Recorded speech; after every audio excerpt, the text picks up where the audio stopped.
توج المنتخب المغربي بميدالية برونزية تاريخية في مسابقة كرة القدم بأولمبياد باريس بعد تحقيقه لفوز عريض على نظيره المصري بسداسية نظيفة في مباراة تحديد المركز الثالث اليوم الخميس.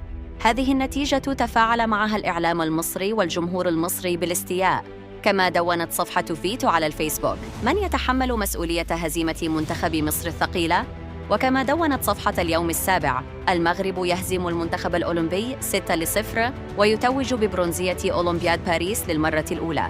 أما موقع كورة فنشر على صفحته هذه التدوينة: رسمياً الكلاسيكو العربي ينتهي بفوز المغرب بسداسية مرعبة أمام مصر. الأسود حققوا الآن أول ميدالية أولمبية في تاريخهم وتاريخ العرب.